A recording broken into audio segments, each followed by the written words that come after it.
moisson est prête, nous devons y aller. N'arrêtons pas tant que tous ne savent pas la puissance dans le sang pour sauver toutes les âmes. Nous n'avons pas honte de l'évangile.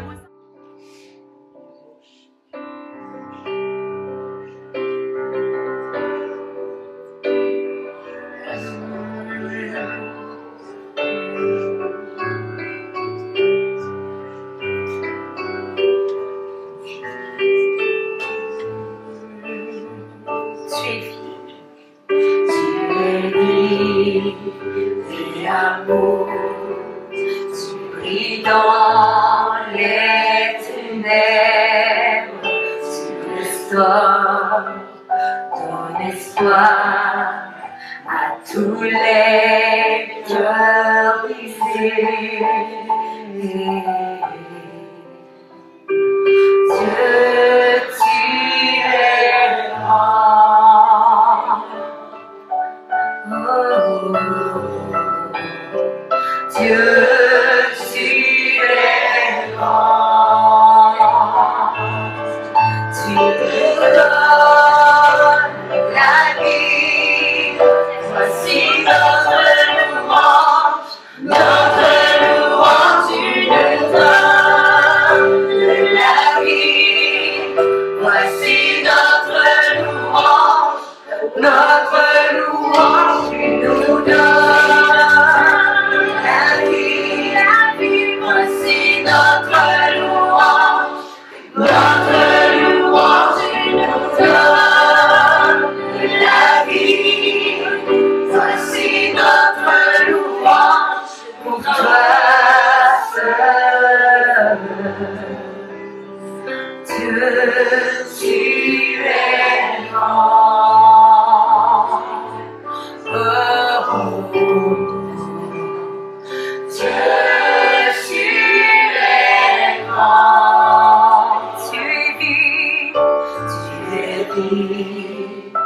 Et amour, tu brilles dans les ténèbres, tu restaures ton espoir à tous les cœurs brisés. Tu es vie et amour, tu brilles dans les ténèbres. Dans l'espoir, à tous les cœurs brisés, Dieu, tu es grand.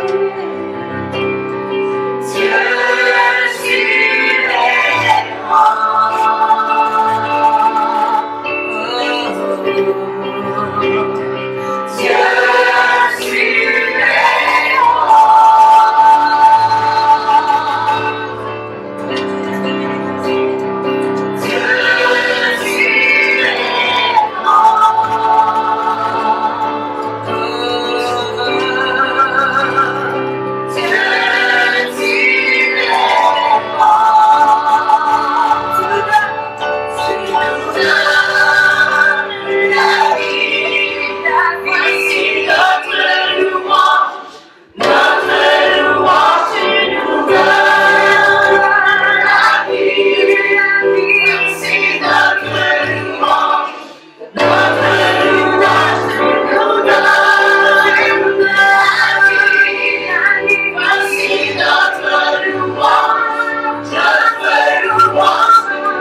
Notre louange, tu nous donnes la vie. Voici notre louange, notre louange. La vie, voici notre louange, tu nous donnes la vie. Voici notre louange.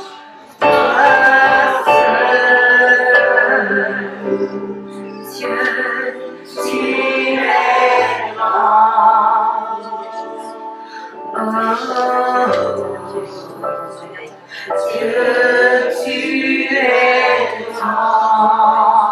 Dieu, tu es grand. Dieu, tu es grand.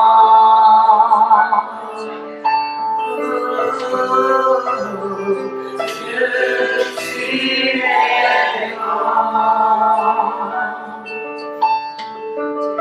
tu es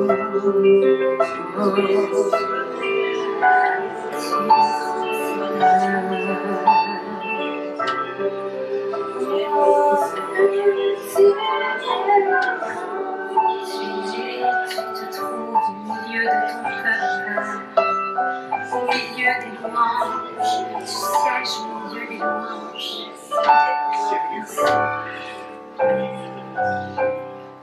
Et où deux ou trois sont réunis, tu es au milieu de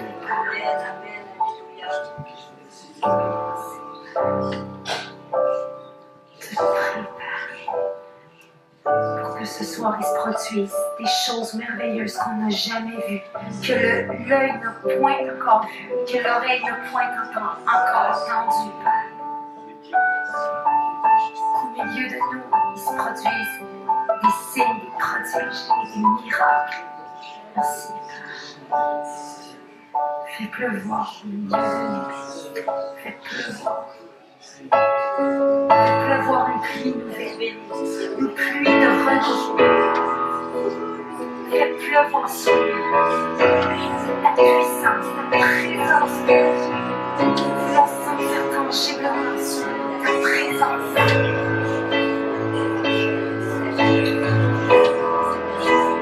Parce que tu es un Dieu vivant.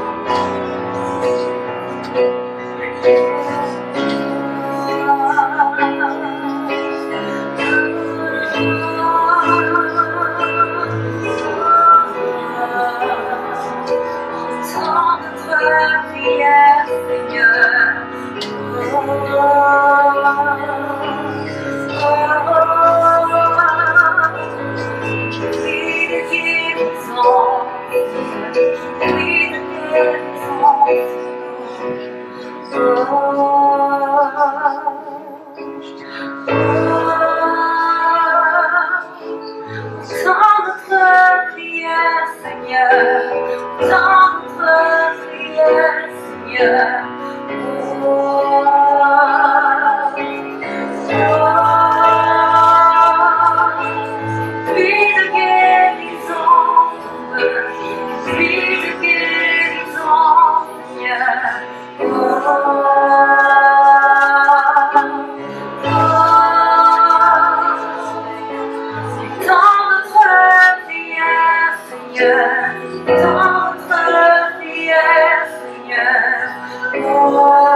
de ton cœur, je sens l'appui de ton amour, je sens le vent de ton esprit. Fais-nous vivre au rythme des battements de ton cœur. Je sens ton amour, je sens le vent de ton esprit. Fais-nous vivre au rythme des battements de ton cœur. Fais-le voir, fais-le voir, fais-le voir.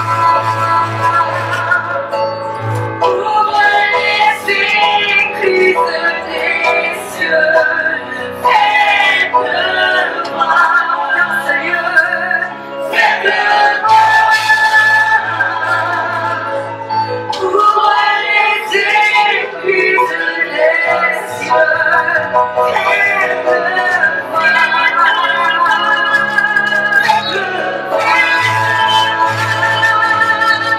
Ouvre les écluses des cieux, fais-le voir.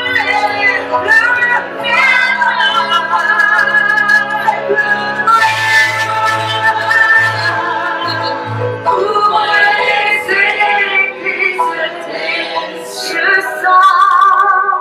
je sens l'appui de ton amour, je sens le vent de ton esprit.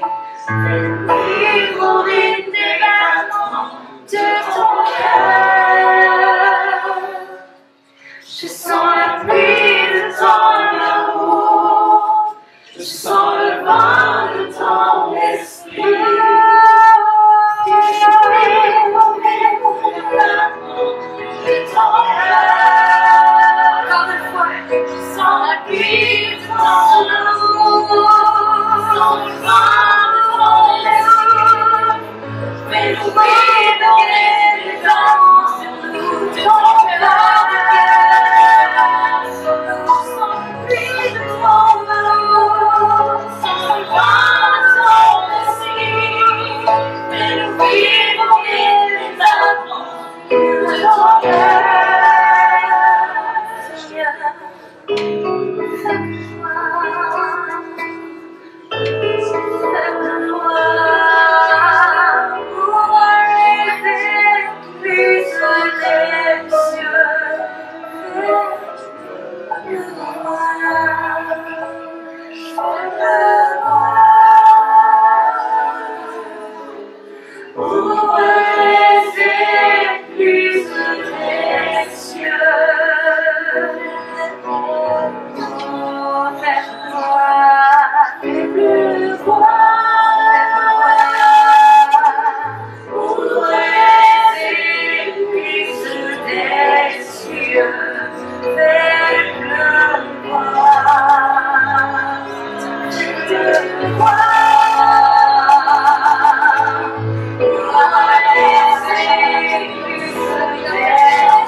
Ouvre les écluses des cieux.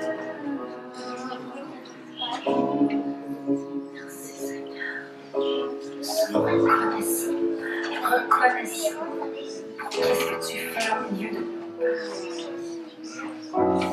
Merci. Nous voulons te dire, Père, au-delà de tout ce que tu peux faire, au-delà de ta main, au-delà de tes actions, au-delà des miracles, des prodiges, de tout ce que tu fais de tes mains, Père. Nous voulons te déclarer notre amour, te dire encore comment nous t'aimons. Nous voulons te déclarer à quel point nous t'aimons, Père, de tout notre cœur.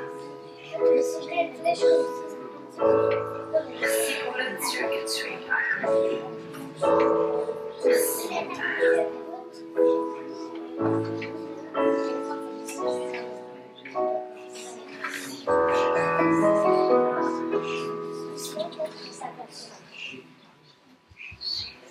Jésus. Eh bien, on aurait continué toute la nuit. Merci Seigneur. Merci à l'équipe. Merci beaucoup les filles.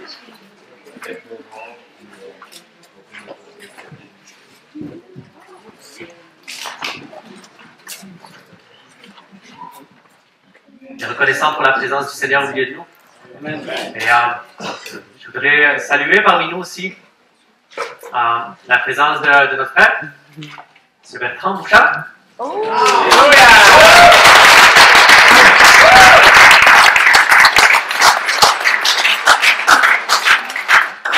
Pour nous, c'est une première peut-être de faire un meeting comme ça. Mais notre frère Bertrand a passé plusieurs décennies dans l'œuvre du Seigneur et a été un pionnier de l'œuvre au Québec. Alors, on est honoré de vous avoir parmi nous ce soir. Seigneur vous bénisse. Je vais laisser la place à notre frère Jonathan aussi et son épouse Lisa qui sont là. Merci beaucoup, mes amis.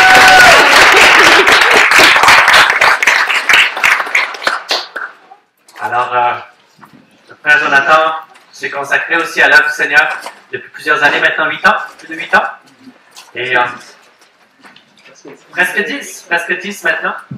Et à travers lui, le Seigneur se glorifie de toutes sortes de manières. On est content de l'avoir avec nous ce soir, parmi nous. Et mon frère, sois bienvenu. Merci d'être là. 1, 2, 1, 2. On m'entend jusqu'en arrière? Oui! Il y en a qui disent oui, baisse le son, on ne va pas l'entendre. Amen.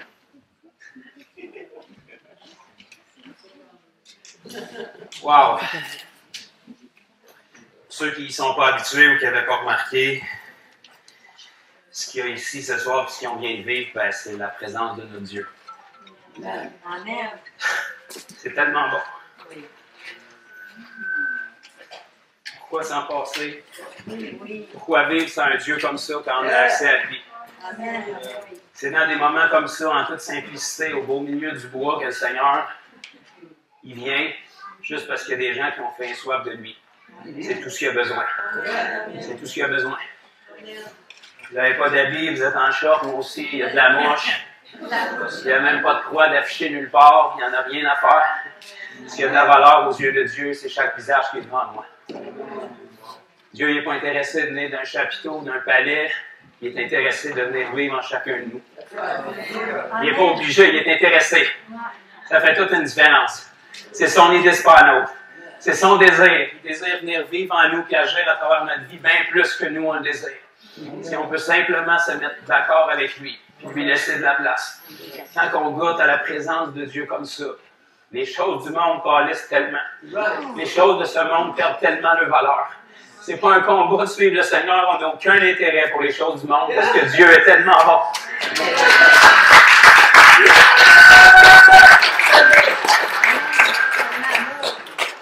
De Jésus que vous allez entendre prêcher cette semaine à travers chaque petite face qui va être ici pour vous partager.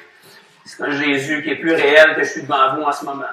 On ne parle pas d'une religion, on ne parle pas d'une opinion, on ne parle pas d'un personnage historique, on parle d'un Dieu qui est réel. Un Dieu qui est descendu vers nous. Ce n'est pas les 12 échelons pour accéder à lui, on parle d'un Jésus qui est descendu vers chacun de vous. Si vous êtes ici et que vous connaissez Jésus, c'est lui qui est allé vers vous. On n'a même pas le mérite. Nous, on a répondu à l'appel, mais c'est lui qui nous a aidés le premier. C'est lui qui a fait le bout de chemin pour se rendre jusqu'à nous. C'est lui qui a fait le travail dans notre vie. C'est lui qui nous garde accrochés. C'est lui qui nous donne le vouloir et le faire. Fait que dans le fond, on n'a pas grand-chose dans l'histoire. Toute la gloire lui revient.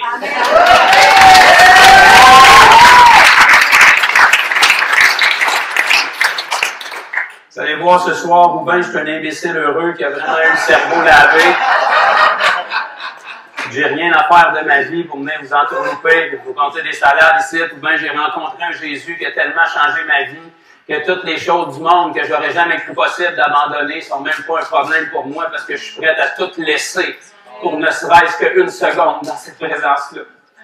C'est ce Dieu-là qu'on va parler cette semaine. C'est ce Dieu-là qui va se manifester ici ce soir. Nous, on est juste des pions. Vous pourriez enlever ma face et mettre n'importe qui d'autre. C'est Jésus. Amen. Jésus peut faire n'importe quoi, travailler n'importe qui, n'importe où, n'importe quand. Jésus a dit, s'il n'y a pas personne de disponible, les roches vont commencer à prêcher. Tant que je vais avoir un souffle vivant, je vais m'arranger que si je suis présent quelque part, ce ne soit pas le cas. Je ne veux pas que le Seigneur ait à servir d'une roche quand je suis là. Ce soir, mon frère Olivier l'a dit, certains de vous, je vous connais, d'autres, on se connaît très peu, d'autres, on ne se connaît pas du tout. Vous venez de différents milieux, différents arrière-plans. Ça a vraiment aucune importance. On est ici pour un but, puis si ce n'est pas votre but, bien, que le Seigneur vous convainque et que ça le devienne avant la fin de la semaine, mais on est ici pour être touché par Jésus. Amen. On est ici pour repartir en le connaissant plus qu'on le connaît quand on est arrivé. Peut-être que vous avez votre opinion sur l'événement, peut-être que vous avez votre opinion sur moi, peut-être que vous me trouvez beau, pas fin. Ça ne me dérange pas du tout. Ce qui a de l'importance, c'est que le Saint-Esprit parle à travers moi. Amen. C'est la seule chose que je veux. Si je fais bien mon travail, chacun d'entre vous ici, vous allez pouvoir dire, comme les disciples sur la route d'Emmaüs, qui ont rencontré Jésus après sa résurrection, et qui ne l'ont pas reconnu, il y a quelque chose qui ment pas. Après que Jésus a disparu, ils se sont regardés puis ils se sont dit, notre cœur ne brûlait-il pas au-dedans de nous quand il nous parlait des Écritures?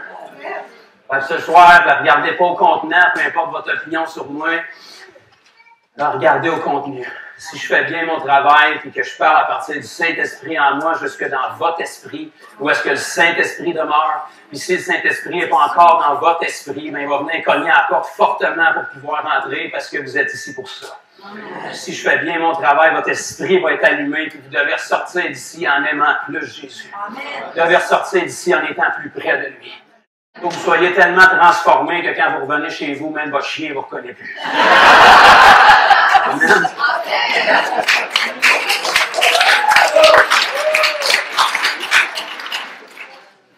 Amen. Ben, je veux juste en profiter avant que ça dérape et que le Saint-Esprit prenne le contrôle pour vous saluer chacun d'entre vous. Merci de vous être déplacés. Et puis, je veux en profiter pour remercier mon frère Oli qui nous donne sa confiance, qui nous permet d'être ici, son épouse Joliane, toute l'équipe. Naturellement, il y a une grande équipe qui est derrière ça, puis je ne veux pas commencer à nommer parce que je ne connais pas tout le monde, puis je ne veux pas offenser et oublier personne, mais il n'y a rien qui s'accomplit seul pour l'œuvre du Seigneur, c'est un corps. Mais merci à mon frère Olivier pour son obéissance, son épouse Joliane pour le sacrifice que ça engendre. Merci pour votre confiance. Merci à tous les gens qui sont impliqués de près ou de loin pour que cette semaine-là, cette fin de semaine-là ait lieu.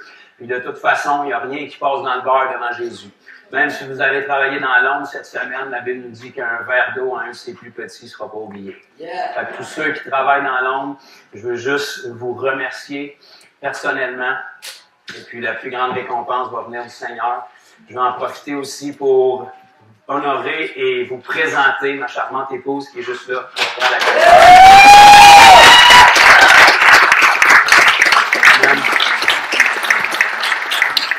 Le Seigneur a pensé à moi quand il écrivait la Bible, quand il a dit « Celui qui trouve une femme trouve le bonheur », ben c'était pour moi ça. Fait que le bonheur, il est sur deux pattes, il est là. C'est une énorme bénédiction, puis vraiment, je pourrais rien faire de ce que je fais pour le Seigneur si il n'était pas là. Le vrai héros, c'est Jésus, puis c'est moi qui ai vu, mais si j'avais pas quelqu'un d'extraordinaire comme ça, qui m'appuie, qui prend soin de nos merveilleuses filles qui sont là, il n'y a rien de ça qui serait possible. Fait que je veux honorer Dieu pour sa fidélité, qui a pris une personne qui voulait s'enlever la vie, qui était athée, puis qui a fait d'elle un enfant de Dieu qui sert le Seigneur maintenant. Fait que, gloire à Dieu pour ça.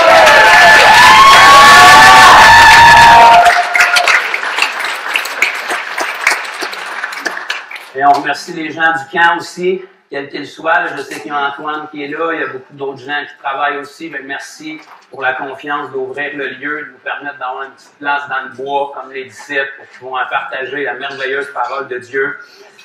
Ce qui veut dire que vous êtes condamnés à être bénis dans ce camp, parce que vous permettez à Dieu de venir ici et de faire son œuvre. Fait que merci Seigneur. Je veux qu'on prenne un court moment pour prier à nouveau avant de commencer, avant qu'on aille dans la parole. Comme je dis toujours, si vous avez fini avant moi ce soir, sentez-vous à l'aise, vous pouvez partir, ça ne me dérange pas. Je peux prêcher à moi tout seul, puis je vais être bien béni d'entendre ce que le Seigneur va dire, donc pas d'offense. Ceux qui me connaissent, vous le savez, ceux qui ne me connaissent pas, je vous l'apprends. Moi, j'ai jamais fini, je fais juste arrêter. Donc, la prochaine fois qu'on se revoit, on va reprendre où est-ce qu'on était, puis on poursuit. Mais vraiment, on va laisser le Seigneur partager qu'est-ce qu'il veut faire ce soir. Et puis, évidemment, après, ben, on va le laisser faire ce qu'il fait de mieux. C'est la partie que nous, on ne peut pas faire. C'est des signes, des prodiges, des miracles. Rencontrer les besoins, redonner l'espoir, relever ceux qui sont à terre, pas pour les relever tous les semaines, mais pour vous relever une fois pour toutes, pour que vous restiez relevés, que vous releviez les autres, qu'on soit une armée qui se lève. Puis, alors, on lui remet ça ce soir. On sait qu'il nous avait devancé, il nous avait joué un tour, il était déjà là, il a déjà agi parmi la louange. Fait que, Seigneur, on veut juste vraiment t'honorer. On te remercie pour ta fidélité. Merci pour ta douce, ta pure, ta sainte présence qu'on a pu sentir tangiblement, Seigneur, dans la louange. Merci parce que tu accueilles favorablement la louange de ton peuple. Tu entends le cri des cœurs, tu entends la louange des cœurs. Merci parce que tu es un bon Père qui te soucie de nous. Tu ne fermes pas les yeux devant les besoins et devant la souffrance. Tu es un Dieu fidèle, ta parole est vivante. On est tellement bénis de l'avoir entre nos mains, d'avoir ton Saint-Esprit qui nous dirige. Père, on veut te remettre ce temps. On veut se plier à ta volonté ce soir, Seigneur. On veut que ta parole vienne nous parler. On ne veut pas une émotion, puis une sensation, puis un souvenir d'une fin de semaine ou une semaine vécue, Seigneur. On veut une transformation. On veut des fruits qui demeurent. On veut être marqué. On veut que cette semaine, on puisse s'en souvenir jusqu'à ton retour, Seigneur. On veut que tu puisses mettre une trace sur nous. On veut repartir plus à l'image de Christ. On veut que tu sois le bienvenu ici, que tout ce qui pourrait attrister ton Saint-Esprit dans nos pensées, dans nos actions, puisse être changé. Que ta parole soit tranchante ce soir à travers ma bouche. Qu'elle fasse du ministère auprès de tous les cœurs que j'ai devant moi. Que tu puisses faire ta parfaite volonté avec chacun d'entre nous, Seigneur. Dans le nom de Jésus. Amen. Bon, vous m'entendez encore? Personne n'est parti encore, c'est bon. Merci Seigneur. C'est trop bon. Amen. Eh bien, ce soir, naturellement, comme je vous ai dit, je ne sais pas si c'est moi qui s'en viens trop sensible à force de passer des années avec le Seigneur, mais je suis en train de pleurer comme un petit enfant dans le coin, là. Puis le Seigneur m'a dit, dans mon esprit, j'ai senti, je demande toujours une parole pour le groupe avec lequel je vais être. Naturellement, le Seigneur peut donner des paroles à chacune des faces qu'il y a devant moi. Puis toute la gloire va lui revenir, mais je demande toujours une parole au Seigneur vraiment spécifique pour le groupe dans lequel on est, pour la saison peut-être dans laquelle on est, pour l'Église, en général avec un grand E. Et puis, ce que j'ai entendu quand j'étais tantôt derrière la caméra dans la louange, c'est que j'ai senti que le Seigneur m'a simplement dit, ce soir, ma parole va être suffisante. Fais simplement l'annoncer, elle va être tranchante, elle va pénétrer, elle va produire un écho dans les cœurs, puis elle va produire un changement qui va demeurer. Ça, c'est important. Okay? Si on vient ici pour entendre un autre sermon, le parking est par là-bas, sauvez-vous du temps, puis repartez tout de suite. Si on veut être changé, si on veut être transformé, si on a faim et soif de plus de Dieu, si on croit ce que la Bible dit, que sans lui, on ne peut rien faire. Pas un petit peu, pas moyen, la Bible dit rien. Il faut apprendre à dépendre de lui. Tant qu'on ne semblera pas à Christ, tant qu'on n'aura pas 100% de réussite dans la guérison, tant qu'on n'aura pas 100% de réussite, tous les démons de l'enfer vont connaître votre face et qu'ils vont se gratter la tête. Tant que les démons n'arrêteront pas d'hanter vos cauchemars puis que c'est vous qui n'entrez pas les cauchemars des démons, on a encore du chemin à faire. Il faut s'approcher du Seigneur. Amen. On doit dépendre de lui. Puis ces rencontres-là, comme cette semaine, comme ce qui va se passer en fin de semaine, puis comme toutes les autres rencontres que vous faites dans vos églises, vos groupes respectifs, il faut arriver là avec une faim, une soif et un appétit de rencontrer le Seigneur. On enlève nos yeux de sur la personne, puis on met nos yeux sur ce qui peut avoir dans la personne, et on dit, Seigneur, parle-moi. Calme-moi. Si tu as pu parler à un prophète à travers la bouche d'un homme qui n'avait pas de corde vocale, tu peux certainement parler à travers un petit bonhomme qui passe à la TV et qui est supposé être l'arnaqueur des pauvres. Ce soir, on rouvre notre cœur. Et puis j'ai voulu, mon frère Olivier m'a fait le privilège de débuter cette semaine-là. Il y en a certains d'entre vous, vous allez passer la semaine ici.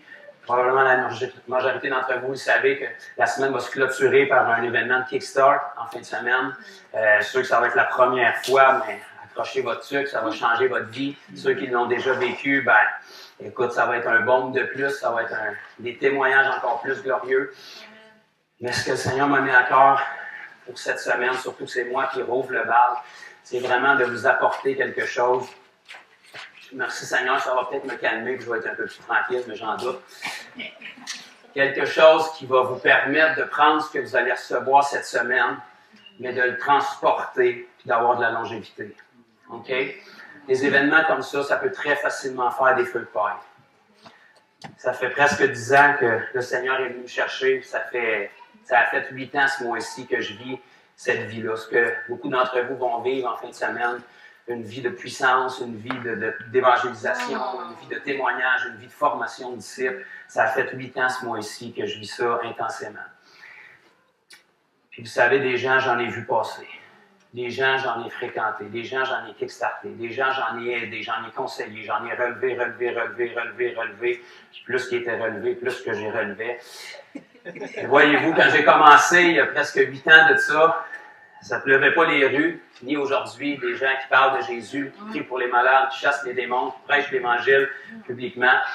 À ma connaissance, peut-être que j'avais mal cherché, mais je me sentais pas mal tout seul quand j'ai commencé en septembre 2014. Qu'est-ce qui fait que 8 ans plus tard, je suis encore là? Regardez-moi comme il faut. Je suis pas amer, je suis pas découragé, je suis pas démoralisé, je suis pas à terre, je suis pas désespéré, je suis pas blessé, je suis pas rempli d'amertume envers l'Église, de frustration. Je suis rempli de joie, d'espérance, de bonheur. Le Seigneur fait de plus en plus de miracles, de plus en plus de guérisons. Ça, c'est certainement pas parce que je suis meilleur que qui que ce soit. C'est parce que j'ai compris une clé qui fait que ce que vous allez vivre cette semaine, ce que vous allez vivre en fin de semaine, c'est un feu qui débute, c'est une touche, c'est une révélation qui vient, mais il faut être capable de la transporter. Ce qui va vous permettre de transporter la révélation que vous pouvez avoir cette semaine, c'est pas les miracles, c'est pas les guérisons, c'est pas les délivrances. Puis pourtant, j'adore les guérisons, j'adore les miracles. J'adore voir les démons crier comme des petites filles, supplier pour ne pas sortir, mais ils sortent pareil. J'adore voir tout ça. J'adore poser mes mains sur un mort pour le ressusciter, même si je ne l'ai pas vu encore. J'adore que quelqu'un me fasse assez confiance quand il y a un mort pour m'appeler, pour me dire, pour être souvenir. Ça veut dire que quelque part, j'ai dû faire quelque chose de correct. Toute la gloire va à Dieu. J'adore toutes ces choses-là. Mais l'Évangile, c'est pas un feu de paille. La parole de Dieu, c'est quelque chose qu'on doit vivre sur une longévité. Pourquoi Jésus a été le même depuis le début de son ministère jusqu'à la fin? C'était pas les miracles. Parce que les disciples en ont vécu des miracles aussi. Puis pourtant, quand c'est venu chaud un peu, ils ont toutes parti de leur bord. C'était pas la connaissance des Écritures. Bien que Jésus les connaissait, parce que les scribes et les pharisiens les connaissaient aussi. Puis pourtant, ils n'ont pas bien duré longtemps. Ce qui fait qu'une touche comme ce que vous allez avoir cette semaine, les révélations que vous allez recevoir, va pouvoir perdurer sur du moyen long terme. C'est une seule chose.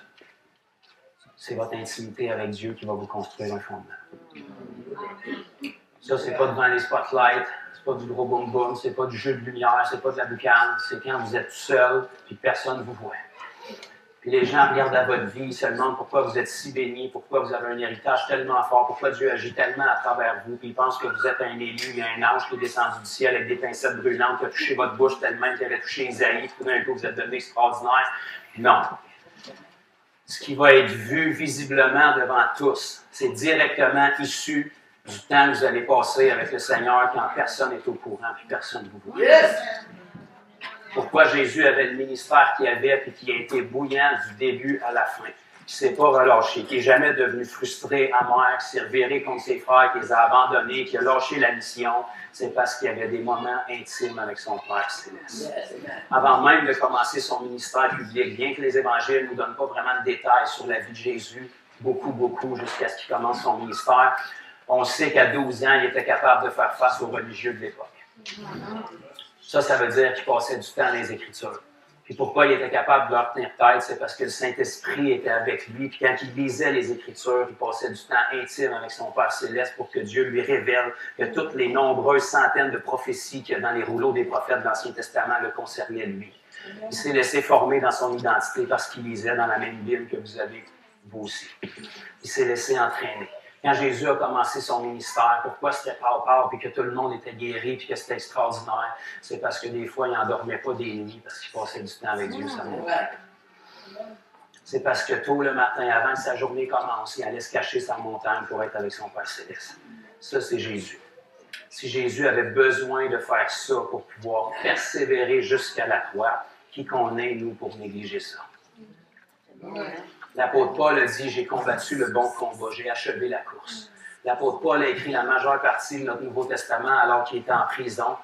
Puis si on ne le savait pas à travers les Écritures parallèles, on ne pourrait jamais distinguer ça dans ses écrits. Parce qu'il était en prison, il était battu, probablement que ce n'était pas des belles prisons comme qu'on est aujourd'hui. Il était maltraité, il était jugé, puis c'est lui qui écrivait des lettres aux églises pour les encourager.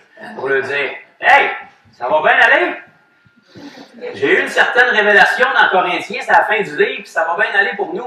On reste accrochés.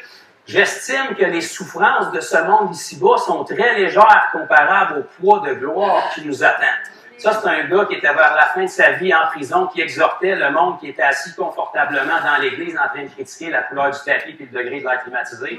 C'était à du monde de même qui écrivait ça.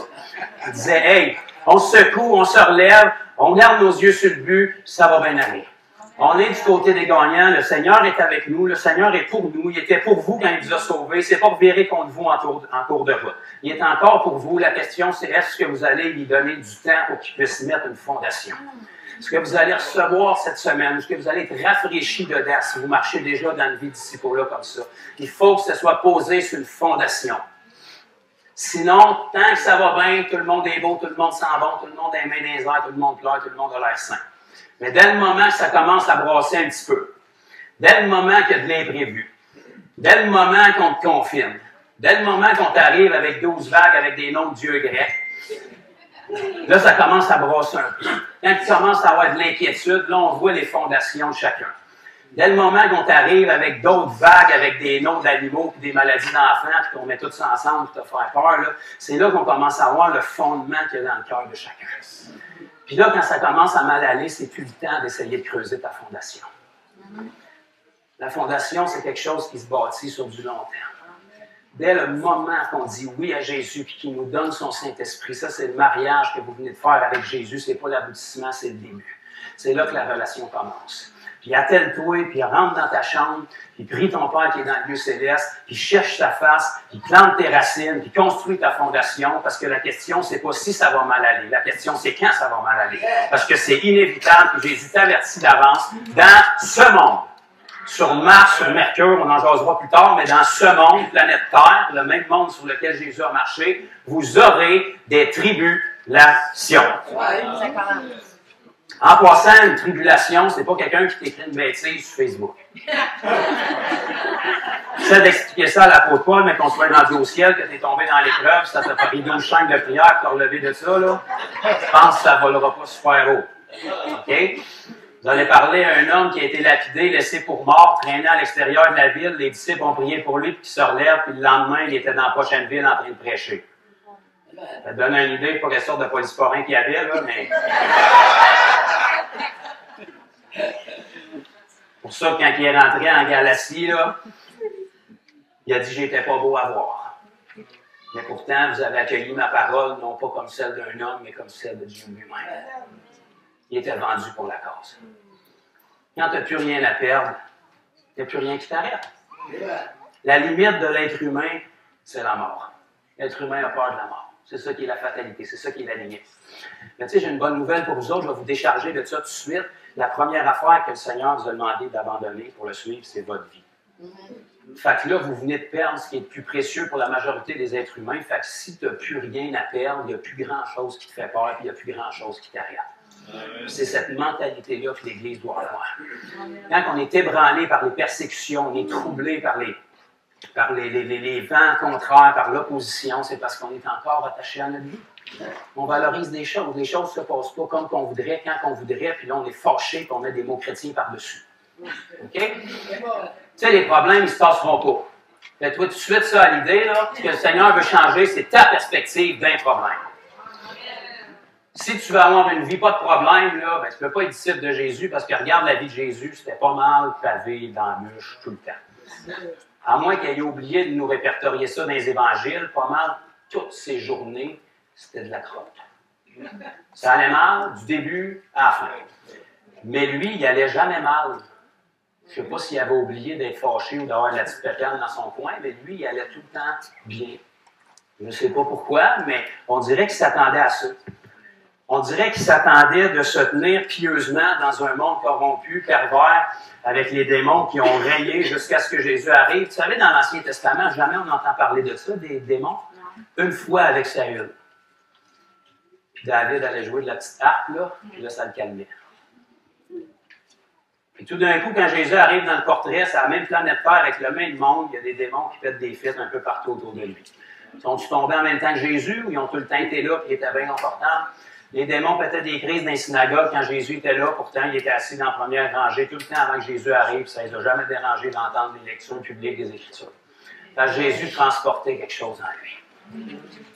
Il savait que s'il allait se tenir dans un monde où Satan est le Dieu, il y a un petit dé de ce monde, et que lui, il se tiendrait pour être un ambassadeur du royaume de Dieu, c'est sûr et certain qu'il y a de l'opposition à venir.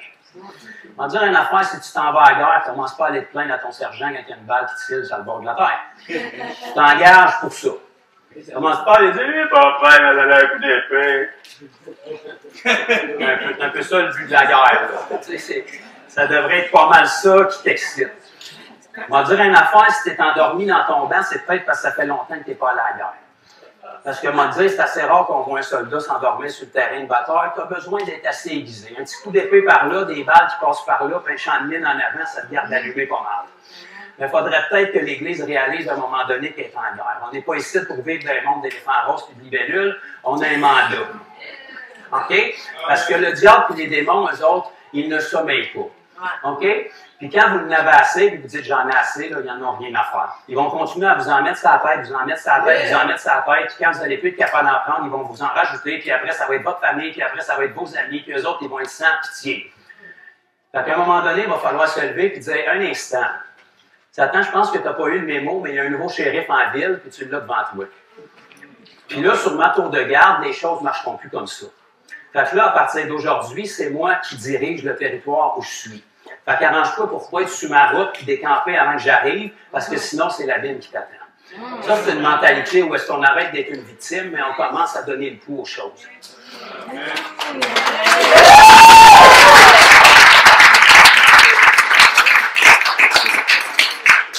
Tu sais, des écritures comme Dieu a dépouillé toutes les dominations et les a livrées publiquement en spectacle. C'était pas pour faire un poème. Ça veut vraiment dire ce que ça veut dire. Tu sais, le diable est sous nos pieds, c'est pas pour faire une fin émotionnelle à la fin d'une louange à l'église qu'on fait ça, ces écritures.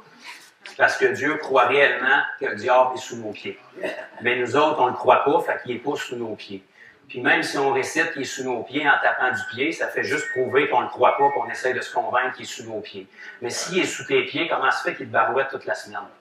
S'il est sous tes pieds, comment ça qu'il te fait courir après ta queue dans ta vie chrétienne depuis 20 ans, puis que tu n'as pas avancé, puis que tu as trouvé des excuses spirituelles, puis des versets obscurs pour justifier ton état?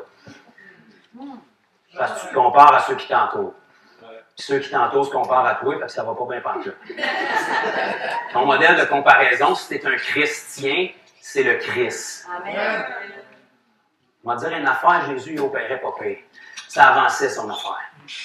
Il faisait quelque chose. Il était constamment à l'heure. Il ne prenait pas de journée de congé.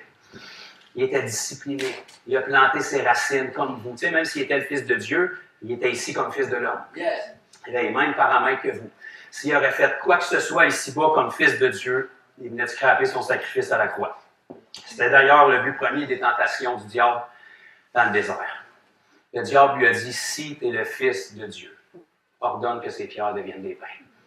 Jésus était vraiment le Fils de Dieu, mais il n'était pas venu ici comme le Fils de Dieu, il était venu ici comme le Fils de l'homme. Si Jésus aurait fait ça comme Fils de Dieu, il venait de scraper son sacrifice à la croix. C'était ça le but du diable, mais il a manqué son coup. Parce que tout ce que Jésus a fait ici, il l'a fait en tant que Fils de l'homme. C'est pour ça qu'il a pu se tenir dans l'Évangile de Jean, chapitre 14 et le verset 12, pour dire, en vérité, je vous le dis, celui qui croit en moi. Fait que ça, il vient de former un groupe. Fait que si vous en donnez les croyants, vous êtes fait poigner dans le contrat, vous n'avez peut-être pas lu les petites écritures, mais il s'adresse à vous. Celui qui croit en moi, pour être sûr que vous ne soyez pas séduits à croire juste ici en pensant que vous êtes safe, Jésus a dit, il fera les mêmes œuvres que j'ai faites et même de plus grandes. Fait que là, on vient de faire un peu de ménage dans le groupe qui se disent croyants. OK? Parce que selon Jésus, quelqu'un qui croit en lui a reçu son Saint-Esprit, puis le même Saint-Esprit qui poussait Jésus à faire ce qu'il faisait, c'est le même Saint-Esprit qui doit nous pousser à faire ce que Jésus faisait. Fait que si on fait moins que ça veut dire qu'on a besoin de retourner dans notre chambre, on a besoin de retourner sur nos genoux, on a besoin de couper un petit peu de louange ici, par là, s'il faut, même si c'est des affaires spirituelles, et de se concentrer sur le Seigneur. On a besoin d'être un peu moins charnel et émotionnel, de rentrer dans notre chambre. Puis vous savez, ce qui est spirituel, c'est pas pleurer en arrière de la caméra comme tout à l'heure pendant qu'il y avait de la belle louange puis que tout le monde était dedans. Ce qui est spirituel, c'est rentrer dans votre chambre un lundi soir, là, quand il n'y a absolument pas de présence de Dieu que vous ressentez là, vous vous plantez à genoux là, ça vous tente pas, vous êtes fatigué, vous avez faim, vous voulez aller dormir, vous avez eu une grosse journée, puis tu te dis, ma chère, tu vas rester là, tu vas regarder le mur, tu vas chercher le Seigneur, puis je vais croire que le Seigneur est à l'œuvre, même si je ressens rien et que j'entends rien. Ça, c'est spirituel.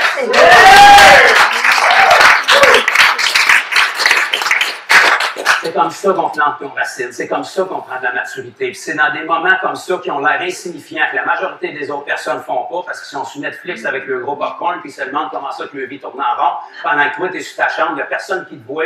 Mais là, quand tu sors de là, puis que Dieu commence à t'utiliser, les gens vont dire, il y a sûrement su l'imposition des mains, un transfert d'onction, de où c'est que tu as été, peux-tu me transmettre, peux-tu... J'aimerais bien ça, mais je peux pas. Parce que regarde, mes genoux sont usés à cause de ça. Quand j'étais dans ma chambre à 1h, 2h du matin à chercher Dieu, puis à attendre qu'il me touche, en sentant rien, puis en n'entendant rien, j'étais en train de planter mes racines. Puis ce qui fait que c'est wow, puis que les gens sont touchés, puis que les gens sont guéris, puis que le royaume de Dieu avance, c'est à cause qu'il s'est passé des choses quand personne ne regardait. C'est comme ça qu'on vit spirituel. C'est comme ça qu'on prend de la maturité. Si on ne pose pas ce fondement-là, gloire à Dieu si vous l'avez déjà, mais ça, on peut toujours approfondir ça. Si on ne pose pas ce fondement-là dans notre vie, on peut vivre des miracles, on peut vivre des délivrances. Les démons peuvent connaître votre nom, ils peuvent sortir, ils peuvent trembler devant vous. Vous pouvez toucher des gens, vous pouvez voir des vagues de conversion. Mais je vous garantis, puis je vous prophétise que vous ne t'offrez pas le long terme. Parce que si vous n'avez pas de fondation, vous ne passerez pas les persécutions. Il y a quelqu'un quelque part qui va s'opposer à vous.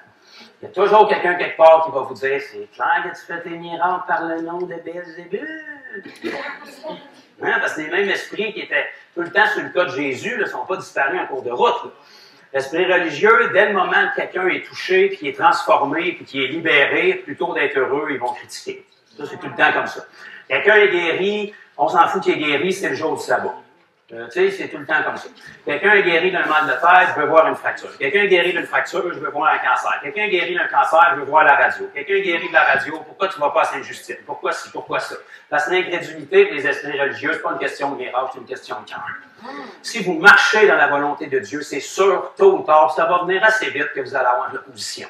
Et quand l'opposition va venir, si vous n'êtes pas affermi, si vous n'êtes pas planté, si vous n'avez pas de racines, si vous n'avez pas de fondation, il y a toujours quelqu'un, quelque part, que Dieu va pouvoir utiliser, ne serait-ce qu'avec une parole qui va rentrer et qui va venir vous éteindre, qui va venir vous remettre en question. Quelqu'un qui va venir vous dire, fais attention avec les miracles, mon frère, tu manques de sagesse. Fais attention à l'orgueil. Tu sais, moi, tout, j'étais comme ça au début, mais tu vas comprendre qu'au fil du temps, essaie de te reculer 2000 ans en arrière et d'aller dire ça à Jésus. Attention avec les miracles, Jésus, tu vas te perdre avec ça. Le plus important, c'est pas un miracle, c'est le salut. Sont où tes témoignages, toi? Mais que tu aies des témoignages à me raconter, tu reviendras, mais en attendant, si ça ne te fait rien, je vais rester avec la formule de Jésus, moi. Je ne peux pas passer une page dans les évangiles sans voir de miracles. C'est déjà une bonne base pour commencer. Tu ne sais pas comment annoncer l'évangile. Commence donc par faire des miracles. Déjà là, c'est une bonne façon de l'annoncer, l'évangile. Probablement que la personne, elle peut même être touchée par le miracle, puis que tu aies juste Jésus à rajouter par-dessus. Tu sais, comme quelque chose comme la pêche miraculeuse que Jésus a faite, là. Pierre et ses chums avaient pêché toute la nuit, puis ils n'avaient rien ramassé. Puis Jésus dit, jette tes filets là. Puis ils jettent les filets, puis là, ils ont de l'air d'écart parce qu'ils ne sont pas capables de leur remonter. Ils sont obligés d'appeler leurs petits amis, Jacques-Jean, dans l'autre barque pour qu'ils viennent leur remonter ça. Puis la première chose qui sort de la bouche de Pierre, Jésus, il n'avait même pas prêché encore, même pas de prière de repentance, même pas de carte de son église, rien fait de ça, pas d'onction d'huile, rien de ça, pas soigné son jacket, pas de tunnel de feu, rien de ça encore. La première chose qui sort de la bouche de Pierre, c'est « Retire-toi de moi, je suis un homme pécheur. » Attends un peu, là, je t'ai même pas annoncé le message encore, là. Qu'est-ce qu'il a fait? Une petite pêche miraculeuse comme ça. Pourquoi? Parce que le surnaturel de Dieu, c'est le royaume de Dieu qui s'approche des gens. Le miraculeux, c'est une partie de l'Évangile. C'est pas tout l'Évangile, mais c'est une partie de l'Évangile. Jésus, à la croix, avant de verser son sang pour les péchés qui concernent le salut, il est allé au bois des Romains pour être meurtri pour les maladies. Il a payé le prix pour les maladies avant les péchés. Pourquoi? Parce qu'il sait que l'être humain se soucie de son corps avant de se soucier de son éternité. Il sait comment l'être humain est. Puis la guérison, la puissance, le surnaturel, c'est une porte extraordinaire pour rejoindre le cœur des gens. Mais les gens, une fois qu'ils vont rencontrer le Seigneur, une fois qu'ils vont être guéris, une fois qu'ils vont être touchés, le seul Jésus qu'ils vont connaître et qu'ils vont vouloir suivre, c'est vous. Ce que vous transportez, ce que vous leur donnez comme image. Puis ça, si vous n'avez pas de fondation, pas de fondement, vous ne serez pas capable de porter ça. Fait que votre travail va être en vain. Parce que les gens vont être guéris, ils vont être touchés, gloire à Dieu pour ça. Ils vont commencer à avoir une foi en Dieu, mais ils ne pourront pas grandir parce que vous ne pourrez pas être un modèle pour eux. Ça se construit avec le temps. Les dons de l'Esprit, c'est instantané. Ça peut venir faire une seconde que tu sors des eaux du baptême, que tu peux voir du monde guéri puis toucher à travers les dons, parce que ça dit, un don, c'est un don. Je te le donne, c'est fait. Par contre, le fruit de l'Esprit, comme dans le naturel, tu ne plantes pas un fruit pour aller le recueillir le lendemain. En tout cas, si c'est le cas, je veux savoir dans quelle terre tu plantes, parce que c'est pas le même que un fruit, oui, il faut que tu le plantes. Mais après ça, il faut que tu y laisses le temps. Tu peux l'arroser, tu peux l'émonder, tu peux l'engraisser, tu peux certainement faire des affaires pour l'aider, mais veux pas, la nature fait que c'est Dieu qui fait croître la semence, autant dans le naturel que dans le spirituel. Ça prend du temps. Il faut que tu sois là, il faut que tu l'entretiennes, il faut que tu l'émondes, mais il faut que tu laisses le temps à Dieu à faire croître la semence. Le fruit de l'Esprit dans nos vies, c'est la même chose. Remarquez que la Bible ne nous parle pas des fruits de l'Esprit, mais du fruit de l'Esprit. Singulier, le fruit de l'Esprit produit 9 manifestations. L'amour, la joie, la paix, la patience, la bonté, la fidélité, la tempérance, la maîtrise de soi, toutes ces choses-là découlent du fruit de l'Esprit. Pourquoi? Parce que Dieu ne veut pas qu'on recherche ces affaires-là individuellement. Je veux plus d'amour, plus de joie, plus de paix, plus de patience. Non, t'es charnel. Plante-toi sur tes genoux dans ta chambre, cherche le Seigneur, passe du temps, laisse le fruit maturer, puis ça va se manifester à travers toutes ces manifestations-là. Ça nous prend ça dans notre vie. Si vous voulez transporter ce que vous allez recevoir ici cette semaine, puis peut-être ce que vous avez déjà reçu, peut-être certains d'entre vous, plusieurs d'entre vous, vous marchez déjà dans une vie de disciple comme ça. Mais si on veut transporter ça, puis traverser les épreuves, puis les tribulations, ça va nous prendre une fondation. C'est ça. Amen.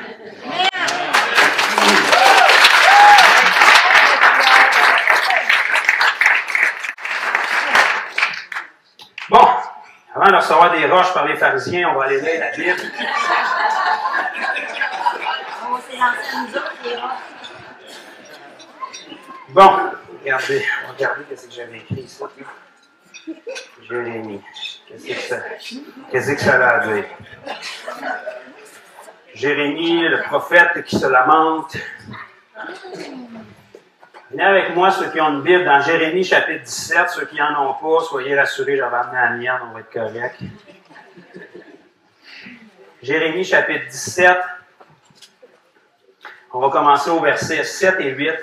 Si vous avez le temps chez vous cette semaine, vous pouvez lire un petit peu avant, mettons jusqu'à Genèse, puis vous rendre à l'Apocalypse, ça reste extraordinaire ces versets. Ça va vous parler. Jérémie, chapitre 17, versets 7 et 8. Ce prophète-là, qui est au premier chapitre de son livre, Dieu a pris le temps de lui dire, avant même ta naissance, je te connaissais. Avant que tu sois formé, je te connaissais et je t'avais appelé à être prophète des nations. Fait que tous ceux qui pensent qu'ils n'ont pas de destinée et qui sont des accidents de parcours, là, le Seigneur en avait pour Jérémie, il en a pour vous. La Bible nous dit dans le psaume 139 et le verset 16, quand je t'ai formé dans les profondeurs de la terre, tu sais, je connaissais tes jours. Il était écrit dans mon livre avant qu'aucun d'eux n'existe. Ça devrait être une bonne raison pour vous dire, OK, ma vie n'est pas un hasard, c'est pas un coup de dé. Dieu avait écrit ma vie dans son livre longtemps avant que j'existe. Naturellement, on peut marcher en dehors de la volonté de Dieu puis marcher dans le livre que Dieu a pour vous, mais je vous suggère celle que Dieu a pour vous. La dernière fois que j'ai checké dans l'Évangile de Jean, chapitre 10, le verset 10, ça nous disait que Satan le diable ne vient que pour voler, égorger, détruire. Fait que moi, je n'embarquerai pas dans un livre qui est écrit pour ma vie. Je préfère être avec le bon berger qui donne sa vie pour ses brebis. C'est lui qui a écrit le livre de votre vie. Mais si vous voulez rentrer dans ce livre-là, c'est pas compliqué. La chair ne sert de rien. Il faut que vous passiez du temps avec lui. Si vous passez du temps avec votre maître, vous allez devenir à l'image de votre maître. Si vous passez du temps avec votre berger, vous allez reconnaître la voix de votre berger. Si vous lui donnez du temps, il va préparer en vous ce qui est écrit sur votre livre pour le lendemain. Puis là, vous allez arriver au lendemain, puis tous les démons qui vous attendaient, bien, ils vont être à la mauvaise place parce que vous avez pris un autre tournant, parce que votre destinée était déjà écrite. OK. Jérémie, chapitre 17, à partir du verset 7. Béni soit l'homme qui se confie dans l'Éternel. Ah oui, ben oui, amen, certain. OK, on va le relire tranquillement. Béni soit l'homme qui se confie. Confie. Ça marche-tu? Confie. J'ai dit confie dans l'Éternel. Qu'est-ce qu'on fait? On se confie. Dans qui? Dans l'Éternel. Pas dans les nouvelles, pas dans l'Internet, dans l'Éternel. OK? Et dont l'Éternel est l'espérance. Pas ton voisin, l'espérance, pas ton pasteur, c'est pas ton mari, c'est pas ta femme, pas tes enfants. L'Éternel. L'Éternel, ça, c'est pas parce qu'il manquait de nom, là, c'est parce que c'est un qualificatif qui est éternel. C'est l'idée de Hébreux 13:8, le même hier, aujourd'hui, puis... en tout cas. Bon, fait que béni soit l'homme qui se confie dans l'Éternel et dont l'Éternel est l'espérance. Regardez bien ça. Il est comme un arbre planté près des eaux, qui étend ses racines vers le courant. Il n'aperçoit point la chaleur quand elle vient. J'ai dit, il n'aperçoit même pas la chaleur quand elle vient. Il ne part pas d'eau chaîne de prière pour se relever quand ça commence à brasser. Il faut que les gens lui disent que ça va mal parce qu'il n'est même pas au courant. Il n'aperçoit même pas la chaleur quand elle vient. Son feuillage reste vert. Dans l'année de la sécheresse, la Bible t'avertit d'avance qu'il va y avoir une année de sécheresse. Au moins une. Tu ne sois pas surpris quand elle arrive. La Bible te dit, dans l'année de la sécheresse, il n'a point de crainte. Et regardez bien ce que ça dit ensuite. Il ne cesse de porter du fruit. Dans l'année de la sécheresse, quand ça va mal, quand l'Église ne sait plus où donner de la tête, quand les choses du monde nous envahissent, quand les ténèbres parcourent la terre, quand notre gouvernement ne sait plus quoi inventer, quand notre système d'éducation fait n'importe quoi, tant que tu peux choisir ton orientation avec une femme, une chaise, un arbre, il faut que je te respecte, il faut être ouvert d'esprit. Dans l'année de la sécheresse, il ne cesse de porter du fruit. Pourquoi? Parce que ce n'est pas dans l'année de la sécheresse qu'il a commencé à creuser et planter ses racines. Ça fait des années qu'il est là. Ça fait des années dans l'ombre qu'il cherche le Seigneur. Ça fait des années qu'il se confie dans l'Éternel.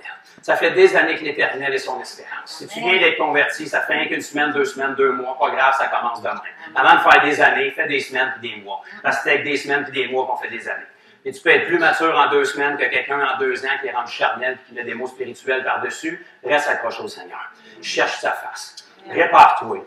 Répare-toi pour que quand l'épreuve arrive, le diable fasse « Oh, je me suis trompé de train. » Il n'est pas censé te ramasser. Il est censé d'avoir peur quand tu arrives. Il est censé te décamper avant que tu arrives. Il est censé te connaître ton nom. Oh, il n'y a pas eu de droit d'emmène là-dessus. Tu sais, les 7 fils de Sceva, là, qui s'est improvisé exorcistes, là, qui ont voulu aller chasser les démons, au nom de ce Jésus que Paul prêche. En partant, c'est chambranlant. Là, on va l'essayer, voir un petit coup de baguette magique. Au nom de ce Jésus que Paul prêche. Ouh! Le démon les a regardés et il a dit Jésus, je le connais, puis Paul, je sais qui il est. C'est ce témoignage-là qu'on doit avoir. Peu importe où vous mettez les pieds, il est censé d'avoir un démon quelque part qui dit ah, pas besoin. Ah non. Eh, on va une dure fin de semaine. Lui, il est fatigant. Une chance qu'il n'y en a pas gros des de même. Hey, les boys, lui, là, je sais que vous n'allez pas me croire, c'est un croyant qui croit. J'en ai pas trouvé gros, mais lui, ça me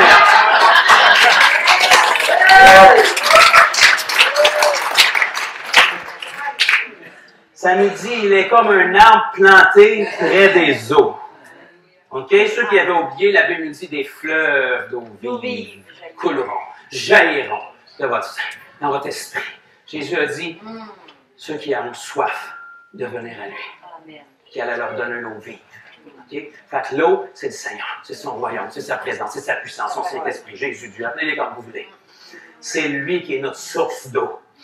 Il étend ses racines vers le courant. Regardez, ça dit vers le courant. Le courant, c'est où? C'est où ce qu'il y a l'eau. L'eau, c'est quoi? C'est Jésus. Fait qu'on enlève les racines de Netflix, des affaires du monde, des affaires mondaines, des combats inutiles, je vais aller débattre la politique de ci, de ça. Non, vers Jésus, vers le courant. On étend nos racines. On les laisse descendre. Qu'est-ce qui arrive? C'est que l'eau n'est pas juste en surface. L'eau que vous voyez en surface, elle a du creux en dessous. Puis cette eau-là, elle ne vient pas juste du ciel, elle vient des profondeurs de la terre. Elle jaillit. Puis toi, quand tu étends tes racines, là, mais tes racines, ils vont prendre leur énergie à partir de la source elle-même. Pas en surface. Parce que la sécheresse, mais qu'elle vienne, est ici-bas. Elle est en surface. Elle va sécher le ruisseau en surface. Mais elle ne séchera pas toute l'eau qu'il y a dans les profondeurs de la terre. Puis là, toi, tu te retrouves à avoir un petit tour de passe-passe parce que pendant que c'est la sécheresse, puis tout va mal autour, puis qu'on dirait que c'est l'Apocalypse qui a frappé, puis là, tous les DVD sur l'Apocalypse reviennent à la mode, puis on est rendu à l'ouverture du 6e saut, 7e saut, puis Dieu juge la planète. J'ai trouvé dans ma Bible que c'était écrit le Fils de l'homme n'est pas venu pour juger, mais pour sauver le monde. Fait avant qu'il y ait des jugements, il faut toujours bien que le monde soit sauvé. Je ne sais pas dans quel coin du monde vous vivez, mais ils ne sont pas tout à fait tous sauvés encore. Fait qu'il y a encore un certain travail à faire. Puis parce que vous plantez vos racines et que vous puisez, même si les choses viennent secs à l'extérieur, vos racines sont plantées.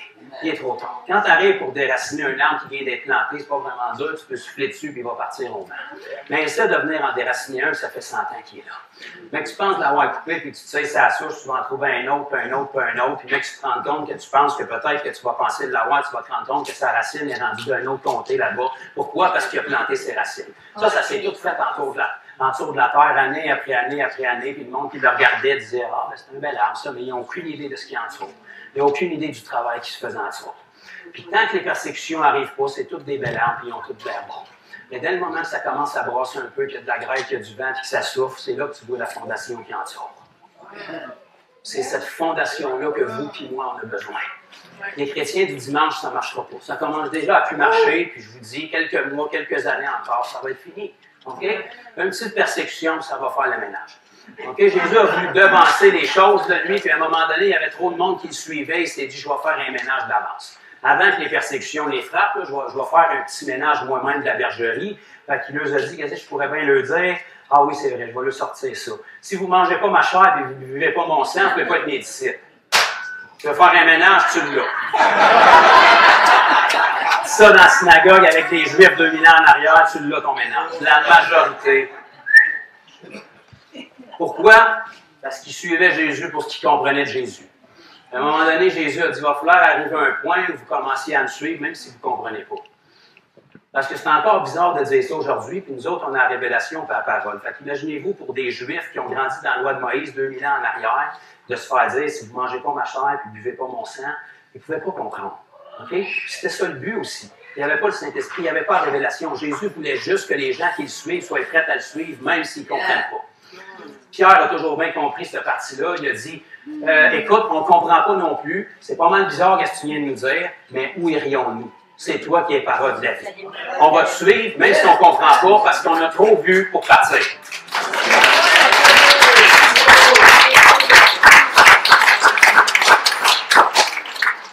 Il faut en arriver là dans notre vie.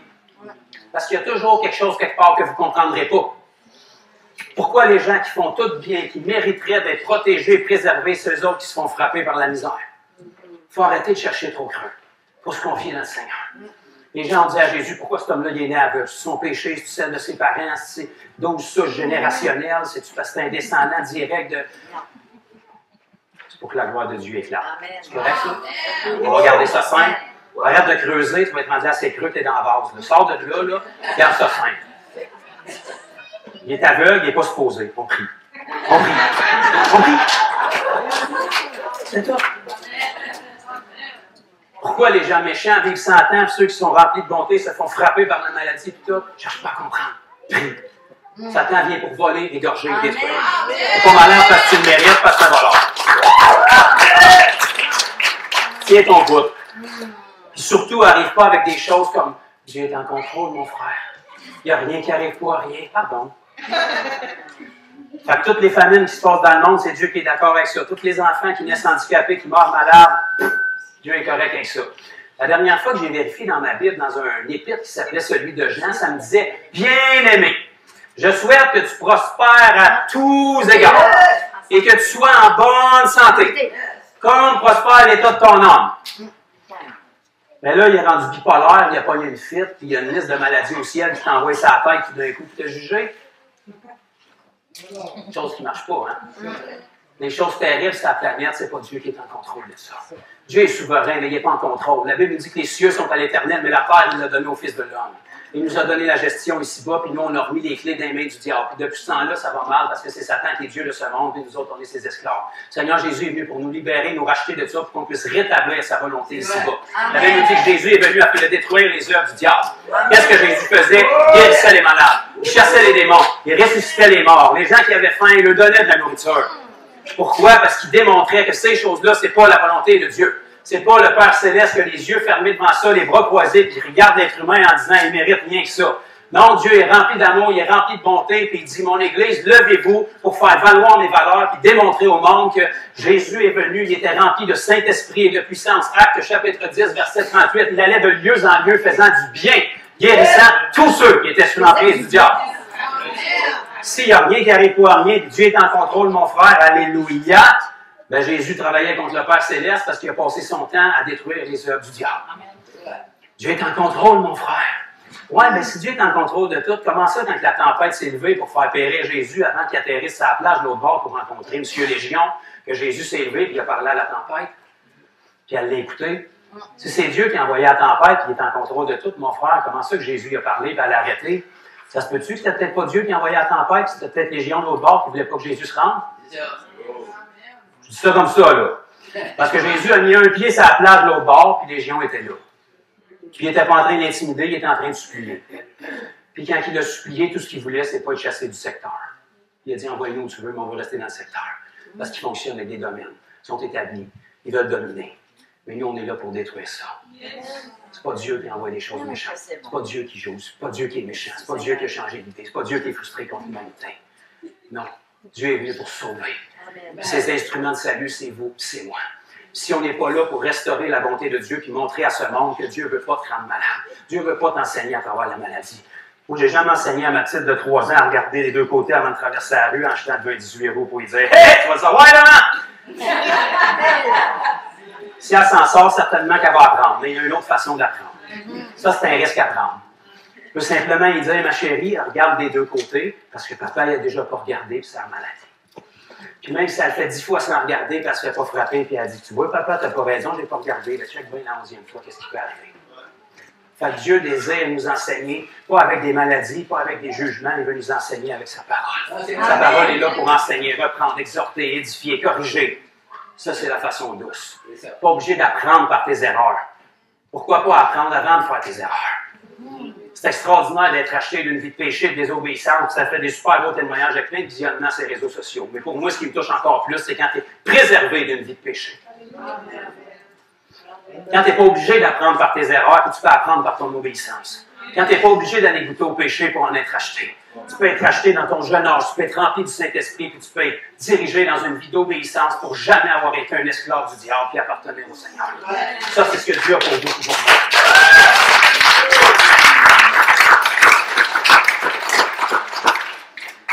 Ah, il y a quelque chose d'autre. Ceux qui veulent prendre des notes, Psaume, chapitre 1, verset 3, ça dit la même affaire qu'on vient de lire. Fait qu'on ne le lira pas, mais l'auteur des psaumes, puis le prophète Jérémie, avait été inspiré par le même esprit. Là, on va aller un petit peu dans le nouveau pour que je sois un enseignant complet. Matthieu, chapitre 6, qui arrive après le chapitre 5. 6. Ça, c'était toute une révélation. Oui. Je vous l'ai gardé une fois que vous allez être réchauffé. Matthieu 6. Mais quand tu pries, Fait qu'il semblerait que le Seigneur prend pour acquis que ça, c'est pas optionnel. C'est pas, moi, ma dénomination fait pas ça, je l'ai déjà fait, ça, Seigneur. Non, c'est prie sans cesse. Il y a tout le temps de quoi prier. C'est pas pourquoi prier, puis en langue. C'est ça que le Seigneur t'a donné langue. Mais quand tu pries, entre dans ta chambre, ferme ta porte, prie ton Père qui est là. Prie pas pour le faire descendre. Laisse faire l'idée du sac et de la cendre, de taper à terre, de te faire des stigmates, de te fouetter. Non, non, non. Ça n'attirera pas son attention de même. Tu ne mérites pas sa présence de toute façon, c'est sa grâce. OK? Rentre dans ta chambre, ferme la porte, regarde bien, je te donne une révélation. Et ton Père qui est là, il est là, il t'attendait. Tu t'en vas juste le rencontrer. Là. Il ne vient pas l'implorer puis descendre. Là. Il est là, il t'attendait. Depuis que tu es levé à matin, il se disait, vas-tu venir me voir? J'ai bien des bonnes choses à lui dire. Des bons projets. Des projets de bonheur et non de malheur. Un avenir meilleur. Des bonnes révélations. Je suis prêt à y montrer la prochaine page que j'ai écrite dans son livre. Puis tous les anges qui sont assignés sur son cas, qui sont des esprits à mon service, sont là pour l'aider à entrer dans ce livre-là. Fais simplement rentrer dans ta chambre, puis prie-moi, je suis déjà là, je t'attendais. J'ai des bonnes choses à te dire. Ton Père qui te voit dans le secret te le rendra. Il y a même certaines versions qui rajoutent te le rendra ouvertement puis publiquement. Qu'est-ce que Dieu fait dans ta vie qui va toujours être visible aux yeux des gens, qui va susciter une saine jalousie dans leur vie? Ça commence toujours dans l'intimité, quand personne ne te voit et personne n'entend à part ton Père céleste. Ce que tu vas vivre demain, c'est ce que tu vas avoir forgé en prière la semaine passée. Ce que je vis aujourd'hui, c'est ce que j'ai forgé en prière il y a 5 ans, il y a 6 ans, il y a 7 ans, il y a 8 ans quand j'ai commencé. Pourquoi? Parce que ce qui s'est fait dans l'ombre, ça finit toujours par se manifester. Si tu veux vivre le livre que le Seigneur a écrit sur ta vie, il faut d'abord que tu le pries. Puis si tu veux le prier, il faut que le Seigneur te le révèle, il faut que tu y ailles dans ta chambre. Parce que si le Seigneur est en contrôle de tout, pourquoi est-ce qu'il t'a donné la prière? Ça ne donne pas de prier, de toute façon, il va faire ce qu'il veut. Non. S'il t'a donné la prière, pour faire changer les choses. Vous seriez surpris de voir comment est-ce que la volonté de Dieu ne s'accomplit pas souvent. Pourtant, Dieu est tout-puissant. Pourquoi? Parce que l'homme a un libre arbitre, puis il nous donne la prière pour être capable de changer les choses. Veillez et priez afin que la volonté de Dieu s'accomplisse, afin que vous ne tombiez pas dans la tentation. Si la volonté de Dieu s'accomplit tout le temps, pourquoi est-ce que Jésus a dit sur la ville de Jérusalem, « Ô Jérusalem, combien de fois j'ai voulu vous rassembler comme une poule rassemble ses poussins, pourtant vous ne l'avez pas voulu. » Fait que ça nous prouve que ce que Dieu voulait n'a pas pu s'accomplir. Pourtant, Dieu est tout-puissant. Pourquoi? Parce qu'il faut collaborer avec Dieu pour que les plans de Dieu s'accomplissent. Il faut se mettre en accord avec lui. Il faut premièrement connaître qu'il y a des plans sur notre vie, des bons plans. Il faut premièrement savoir que s'il a écrit ces plans-là sur notre vie, c'est parce qu'on est capable de les accomplir. Il faut premièrement savoir que la seule façon qu'on va être capable de les accomplir, c'est par son esprit. Et pour pouvoir dépendre de son esprit, il faut passer du temps dans notre lieu secret. Il faut retourner dans notre chambre jour après jour, semaine après semaine, mois après mois, saison après saison, puis être ferme. Quand les gens vous rencontrent cette année, s'ils vous rencontrent l'année prochaine, il ne faut pas que vous ayez besoin de revenir au Seigneur. Il faut que vous soyez encore accrochés. Chaque fois qu'ils vous rencontrent, la bonne nouvelle doit encore être une bonne nouvelle. Vous savez que pour la majorité des chrétiens, ça fait longtemps que la bonne nouvelle n'est plus une bonne nouvelle. On va évangéliser, s'il te plaît, donne ta vie au Seigneur. Pourquoi? Je ne sais pas. J'ai perdu tous mes amis, je suis plus pauvre qu'avant, je suis démoralisé, je suis vraiment mort, j'attends l'enlèvement comme une mission de sauvetage. Tu me donnes un choix de réponse, peux-tu y réfléchir? Les gens ne veulent pas se l'admettre, mais c'est ça pareil. Je veux dire, où est la joie de ton salut? C'est pas une religion que j'ai, c'est une relation. Quand ça? Le dimanche, là, quand j'ai un frisson, là. Vendredi après-midi, quand je finis ma semaine, puis que le Hillsong joue, puis là, j'arrive au Walmart, puis je dis, Seigneur, donne-moi la première place de parking. Alléluia! C'est ça ta vie de prière, pour ça, ils ont travaillé, hein? Seigneur, s'il te plaît, peux-tu pas me donner la première place pour la donner à quelqu'un que je ne connais pas, qui a une mauvaise journée? Moi, je vais aller me parquer à l'autre bout, parce que j'ai l'éternité qui m'attend, puis je vais en profiter pour évangéliser en chemin. Oh, là, on progresse, là, on fait quelque chose. Là, on ne cherche pas nos propres intérêts. Mais ça, si on va être capable de raisonner comme ça, il faut passer du temps avec le Seigneur. Il faut prendre du temps pour planter nos racines. Une autre petite écriture, une page plus loin, chapitre 7, verset 24.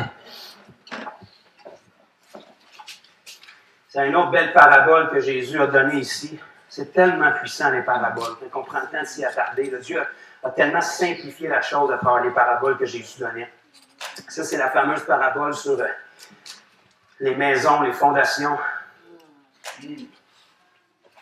Jésus a parlé de 2 maisons. En apparence extérieure, d'un œil extérieur, sont pareilles. Tous les deux sont belles, bien luxueuses, c'est bien décoré, le paysagement est beau. Alléluia, gloire à Dieu, je suis béni mon frère. Tout va bien quand le soleil brille. Mais quand il commence à venter, à grêler, que ça tremble, qu'il y a des inondations, c'est là qu'on voit qu'est-ce qu'il y avait en dessous de la maison. Qu'est-ce qu'il y avait comme fondement? Qu'est-ce qu'il y avait comme fondation?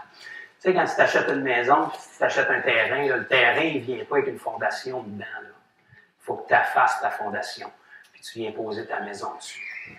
Puis autant extraordinaire qu'elle peut être la maison, plein de capacités, plein de rangements, plein de luxe, mais que les vents viennent, on n'en a rien à faire s'il n'y a pas de fondation. Ton luxe, il va partir. Ton rangement, il va partir. Tu vas te retrouver tout seul dans ton cabanon. Pourquoi? Parce que ça prend une fondation. Puis la profondeur de la fondation va déterminer la capacité que la maison est capable d'endurer. Puis la maison que le Seigneur construit en esprit, c'est vous et c'est moi. Puis notre fondation, c'est nous qui la plante. C'est le Seigneur qui a construit par son esprit, mais c'est nous qui a fait. Si on ne donne pas de temps au Seigneur, si on ne se soumet pas à ce qu'il nous dit. La preuve, c'est que le Seigneur va nous le dire ici. Le verset 24, ça nous dit, c'est pourquoi quiconque entend ces paroles que je dis et les met en pratique sera semblable à un homme prudent qui a bâti sa maison sur le roc. Si entendre la parole et la mettre en pratique fait que tu construis ta fondation sur quelque chose de solide, ça veut dire qu'entendre la parole et ne pas la mettre en pratique fait que tu ne construis pas sur quelque chose de solide. Puis, mais que les tribulations arrivent, parce que c'est une question de temps, ça va partir. Puis là, il va être trop tard pour essayer de commencer à construire. Parce qu'essaye, quand l'inondation est là, de te construire un salage, là, tu ne connais pas grand-chose en construction, mais ça va te prendre des bonnes pompes. Hein? Ça va te prendre des bons sauts, il va falloir que tu pédales pour couler ton béton. N'est-ce pas, mon frère Yann? Tu connais plus que moi. OK? On construit jour après jour. On n'a pas de temps à perdre. Qu'est-ce qui arrive? C'est que, mec, ça commence à être plus difficile. Si votre fondation est là, vous allez briller plus que jamais, puis l'ennemi n'est pas prêt à ça. Le but de l'ennemi, c'est de vous écraser, c'est de vous faire abandonner la course. C'est de vous toucher pour que d'autres puissent être atteints parce qu'ils vont avoir peur de ce que vous avez vécu. Mais quand la tribulation arrive, puis ça va commencer à être plus dur, si votre fondation est plantée, puis que les gens voient que peu importe comment ça va mal, vous ne bougez pas, ils vont se relever, ils vont prendre confiance, puis ils vont dire, on prend nos armes, puis on contre-attaque. Si lui est capable de traverser à travers ça, on va se coller à lui, puis on va foncer, on va aller de l'avant. Parce qu'on n'est pas censé d'avoir peur du diable. On est censé de le dominer. On est fils de Dieu, serviteur des hommes, puis maître du diable. C'est comme ça que le Seigneur établit les choses. Mais si on n'a pas de fondation, quand même que tu le confesses, puis que tu dis à tout le monde que tu le crois, le test du temps va prouver que tu ne le crois pas. Si on veut persister année après année, saison après saison, que ce soit dans l'évangélisation, dans la guérison, dans la délivrance, d'être capable de progresser avec le Seigneur pour garder une saine doctrine, pour ne pas être ballotté à tout vent de doctrine, puis à toute nouvelle affaire qui arrive dans la chrétienté, qui n'est pas vraiment nouvelle, parce que c'est des vagues qui reviennent. On peut toutes les retrouver quelque part dans la Bible. Mais si on est capable d'être affermi et d'avoir un bon discernement, il va falloir qu'on plante nos racines et qu'on passe du temps avec le Seigneur. Je ne sais pas si si je suis capable de bien véhiculer l'idée que j'ai en tête ce soir, mais l'idée, c'est que ça va nous prendre une fondation. Puis l'idée, c'est que quand est-ce qu'on commence à construire? Là. Si elle n'est pas construite, on s'y met là. Si elle est construite et elle a été délaissée, on prend où est-ce que c'était et on s'y met là. Pourquoi? Parce que vos frères et sœurs ont besoin que vous ayez une fondation quand les moments difficiles vont arriver. Parce que quand les moments difficiles vont arriver, il y a des gens qui vont continuer à se convertir. Ces nouveaux-là, ils ont besoin de monde qui peut les aider.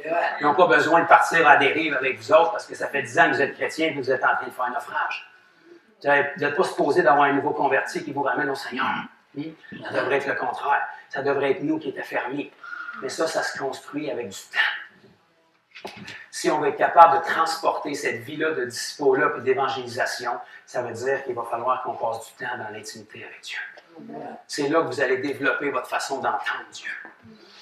Le temps que vous passez dans l'intimité, ça va être la qualité de l'évangélisation que vous allez produire. L'évangélisation, c'est simplement la manifestation visible du temps que vous avez dans l'invisible avec le Seigneur. C'est pas plus compliqué que ça. Vous ne pourrez jamais parler aux gens de Jésus mieux que vous le connaissez. Vous ne pourrez jamais représenter la bonté de Dieu aux gens que vous rencontrez mieux qu'il a été bon pour vous. Il va falloir expérimenter pour être capable de témoigner. La Bible nous dit qu'on est appelé à être des témoins. Ceux qui ne savaient pas, je vous annonce que si vous avez reçu le Saint-Esprit, au-delà de faire le bacon, la truite à terre et de parler en langue, le but premier du Saint-Esprit, c'était de faire de vous des témoins. Actes des Apôtres, chapitre 1, verset 8. Mais vous, attendez à Jérusalem, parce que le Père a promis, vous recevrez une puissance, le Saint-Esprit surviendra sur vous, et vous serez mes témoins. Un témoin, il y a quelque chose à témoigner. Amen.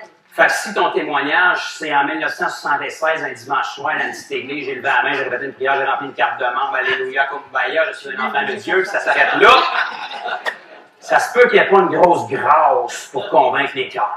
Qu'est-ce que le Seigneur a fait pour toi depuis? C'est ça, on attend le bateau de sauvetage, là. Censé d'être vivant, censé d'être actif. Les témoignages, on n'est pas censé creuser 20 ans en arrière pour en avoir. Si Jésus est vivant, qu'on a une vie vivante, on est supposé d'avoir une vie de témoignage. Si on a une relation avec le Seigneur, il n'est pas supposé nous avoir parlé juste il y a 15 ans. Si on a une relation avec le Seigneur, c'est supposé d'être plus équilibré que Seigneur, quel céréales que je mange un matin. Je prends-tu mes toasts bien cuites? Je prends-tu mes œufs tournés? Je suis vraiment spirituel. Je mange mes Cheerios. Quand tu sors dans la rue, tu es tellement spirituel que le monde a peur de toi et change de trottoir. Tu n'es peut-être pas spirituel, finalement. Tu es peut-être juste charnel dans ta bulle et tu as grandement besoin de revenir dans ta chambre avec le Seigneur pour qu'il te dise « Mon esprit sur toi, il ne te rend pas bizarre.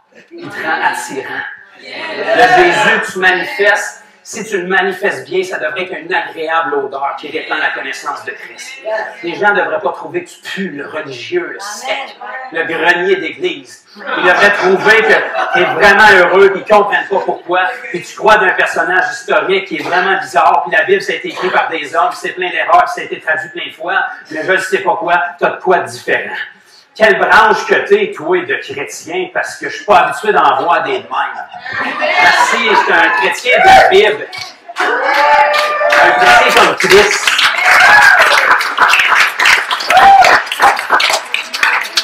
Parce que les seules personnes qui avaient un problème avec Jésus il y a 2000 ans, c'était religieux. Hein? Les gens de mauvaise vie, ils n'avaient aucun problème avec Jésus. Ils collaient après, ils couraient après, puis ils le suivaient, quitte à ne pas manger pour rester à côté. Aujourd'hui, si on n'a pas fini à midi moins 5, hey, on a réservé au resto, mon frère. Pas le stage, les gens décrochent. Après un certain temps, décrochent. Je vais continuer, moi. Ça va bien.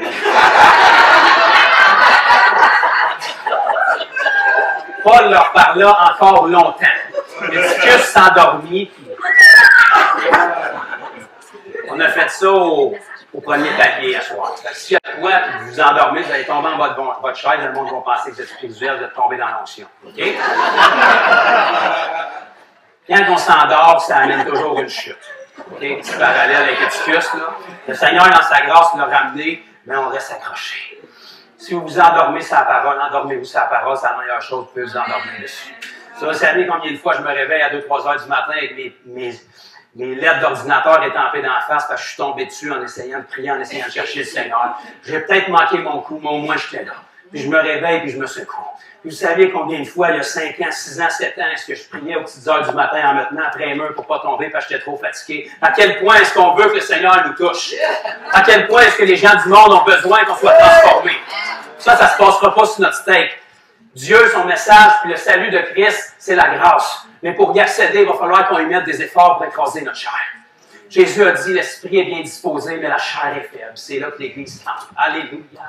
On ne sera jamais parfait, mon frère. Jésus a dit, l'esprit est bien disposé, mais la chair est faible. Juge-moi pas, mon frère, j'ai de la chair comme tout le monde. On a tous des secrets cachés. Hein? On n'est pas parfait. Il est en train de nous dire, tu es parfait, mon frère? Jésus n'a pas donné ça comme excuse. Il t'a donné la solution.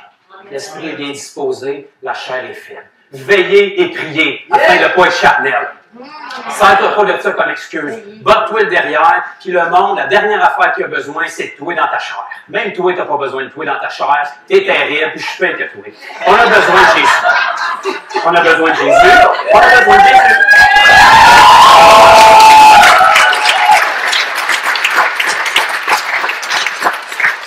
Tu sais, ça ressemble à quoi dans ta chair quand tu te lèves le matin, puis que c'est lundi matin, puis que tu n'as pas dormi gros, puis que ça a été une grosse fin de semaine. Ton miroir te le dit à quoi tu ressembles dans ta chair. OK? Et au lieu de commencer ta journée en disant, Seigneur, si tu peux changer mon boss cette semaine, j'ai tellement besoin de mon augmentation, je ne suis pas capable de sentir la face, il ne me reconnaît pas pour tout ce que je fais. Fais juste toucher son cœur pour que ma vie s'améliore. Alléluia. Ça, c'est pas une vie de prière. OK? Ça, ta perspective n'est pas correcte. Seigneur, je te remercie parce que tu me donnes une autre journée. Je me suis réveillé un matin. Je te remercie parce que ce que tu as investi en moi, tous les gens à mon travail en ont besoin. Et le seul Jésus qu'ils vont rencontrer dans leur vie, possiblement, c'est moi. Je te remercie pour l'opportunité que tu me donnes d'aller briller et de changer leur vie. Je te remercie parce que tu me donnes ton cœur pour les aimer comme toi. Et même s'ils n'aiment pas en retour, j'en ai rien à faire parce que j'ai pas besoin de deux amours, je suis là pour les aimer. Je te remercie parce que l'image de Christ est vue en moi. Puis s'il y a un employé qui doit être le meilleur employé de mon travail, même dans le naturel, ça va être moi. Parce que le meilleur témoignage spirituel que je peux lui donner, c'est d'être le meilleur employé dans le naturel. Je te remercie, Seigneur, pour une autre opportunité pour briller. Ton esprit en moi me donne le vouloir et le faire. Ma chair ne peut rien, mais je n'irai pas avec ma chair, je vais aller avec l'esprit. Puis je vais te faire confiance que si j'ouvre ma bouche, tu vas la remplir. Je vais te faire confiance que ton esprit qui est en moi, le temps qu'on a passé hier dans notre lieu secret, où est-ce que j'étais dans ta présence, que je regardais mon J-Pop, puis que je me disais comment ça tes joints ont été mal faits dans cette maison-là. Même si ça spirituel, le Seigneur est à l'œuvre. Pourquoi? Parce que si tu es là, soit tu as grandement besoin d'un hobby ou tu as un problème vraiment mental, ou soit c'est parce que tu crois que le Seigneur est là, il est à l'œuvre et il te change. De toute façon, c'est pas toi qui peux te changer, c'est lui. Donne-y du temps. Regarde ton mur, regarde ton plafond, reste là. Puis même si tu ressens rien et tu n'entends rien, le Seigneur est à l'œuvre parce que quand tu relâches de la foi, il relâche de la grâce puis il te change. Là, les gens à ton travail. Les gens à ton travail, la semaine d'après, le mois d'après, ils disent qu'est-ce qui se passe? Qu'est-ce qui s'est passé avec toi? Pourquoi tu réagis comme ça? Pourquoi sous la pression, tu es supposé d'être fâché, tu es supposé d'être frustré? Mais pourquoi plus que de la pression, plus que les autres sont stressés? Toi, tu es rempli d'amour, tu es rempli de compassion. On parle dans ton dos, on est méchant avec toi, pourtant tu le sais et tu fais rien. Et toi, tu te dis, qu'est-ce que j'ai fait de spécial? C'est là que le Seigneur t'a dit, tu sais, la semaine passée, quand tu étais dans ta chambre, sur tes genoux, ça ne te tentait pas d'être là, puis tu regardais le mur, tu te disais, comment ça que le parfum flottant est mal fait dans cette maison-là? Je t'ai entré de la chair. Parce que l'Évangile, ce n'est pas une question de sensation et d'émotion, c'est une question de foi. Tout ce que le Seigneur a besoin, c'est votre temps. Donnez-y du temps, puis il va agir. Amen.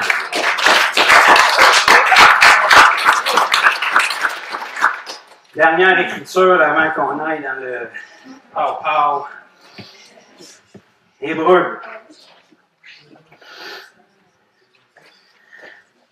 Hébreux chapitre 5.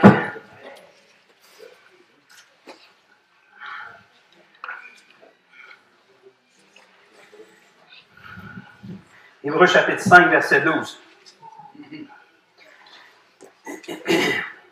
Quand vous êtes là, récitez-moi la généalogie de Jésus jusqu'à Adam. Non, ok, bon. Hébreux chapitre 5, verset 12. Vous, en effet, qui depuis longtemps devriez être des maîtres. Bon, ça commence pas bien. Tu peux bien être anonyme, l'auteur de la lettre aux Hébreux. Vous avez encore besoin qu'on vous enseigne les premiers rudiments des oracles de Dieu. Pardon. Vous en êtes venus à avoir besoin de lait et non de nourriture solide. Vous en êtes venus. Ça veut dire qu'à une époque, ça regardait bien, ça a bien commencé, mais ça a dérapé en cours de route parce que là, il leur dit, vous en êtes venus à avoir besoin de lait plutôt que de la nourriture solide.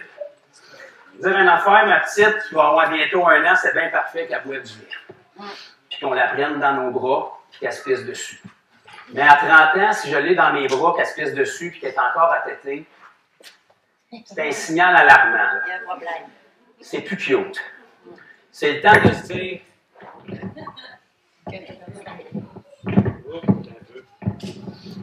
On va répéter ça, si le diable n'aime pas ça, ça va être important.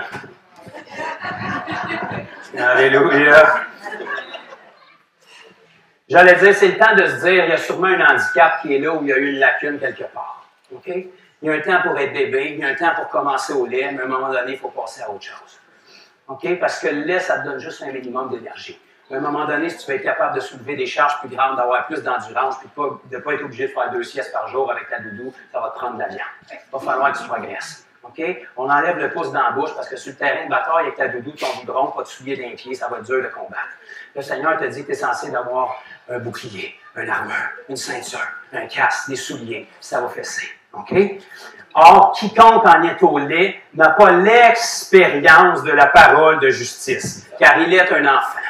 Okay? Le problème, c'est pas la parole de justice, c'est parce que tu l'as lu, tu t'es gavé, t'es rendu comme une grosse poule, puis un gros dindon bien gavé, t'es écrasé dessus, t'es rendu obèse spirituel, tu fais rien, puis t'es une nuisance pour tout le monde. Je vais pas manquer d'amour, c'est la parole. À un moment donné, il faut que tu fasses quelque chose avec ce que tu as reçu. La Bible nous dit, quiconque en est au lait n'a pas l'expérience. L'expérience, ça vient avec le temps, puis l'expérience, on l'acquérit en faisant quelque chose. Ça, c'est pas Dieu qui va le faire, c'est nous qui va le faire. Dieu donne le lait de la parole. C'est nous qui prenons le lait et qui l'expérimente. Et quand tu l'expérimentes, ce lait-là, il va devenir de la viande. Les gens qui disent « C'était tellement bon, mon frère, un matin à l'église, c'était un steak, enfin, on a eu de la nourriture. » C'est quoi qui a prêché? La louange était bonne, vraiment. Pour de vrai, c'était vraiment bon.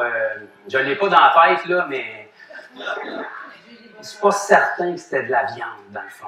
Tu t'es peut-être fait servir de la viande, mais toi, t'es au lait. T'es jamais bien raide, t'es en indigestion, là. Commence par prendre un verset, puis va faire quelque chose avec, puis là, tu vas te fortifier. Si tu veux que le lait de la parole devienne plus que le lait de la parole ne changera pas. Ce qui va changer, que le lait va devenir de la viande, c'est l'obéissance et l'expérience que tu prends en accomplissant cette parole-là. Puis la seule façon d'être bien élevé en tant qu'enfant de Dieu, c'est de te laisser élever par ton Père Céleste. Puis si tu veux être capable d'être bien élevé par ton Père Céleste, il faut que tu passes du temps avec ton Père Céleste. Puis même si Dieu est avec toi au travail, à l'épicerie, au gym, avec ton chien, il est toujours avec toi, alléluia! C'est pas tant là qu'on développe notre relation. Gloire à Dieu pour tout ça, mais m'a dire une affaire, si je passe mon temps avec ma femme à l'épicerie, au gym, prendre une marche, toutes ces choses-là, ça ne fait pas des enfants forts, à moins que vous ayez une vie déréglée. Qu'est-ce qui produit des enfants? C'est de l'intimité. Ou du moins, c'est supposé d'être comme ça. L'intimité, ça enfante. Si vous voulez avoir quelque chose qui enfante dans votre vie avec le Seigneur, ça va prendre plus que Jésus dans votre char. Ça va prendre plus que Jésus quand vous parlez en langue à l'ouvrage. Gloire à Dieu pour ce que vous faites. Ça va prendre plus que Jésus à l'église le dimanche matin ou le mercredi ou le samedi si vous êtes bien spirituel. Ça va prendre quelque chose de quotidien. Ça va prendre vous qui rentrez dans votre chambre quotidiennement, qui cherchez la face de Dieu, puis là, le lait va devenir de la viande. Là, vous allez commencer à ressembler à votre maître. Puis là, quand vous allez sortir de là, vous autres, vous ne vous rendez pas compte de rien. Mais pareil, comme quand Moïse est descendu de la montagne, puis il n'était pas au courant, sa face était devenue un light bright. Les gens qui étaient là, ils ont dit, il y a quelque chose sur la montagne qui s'est passé, ça va nous prendre des détails.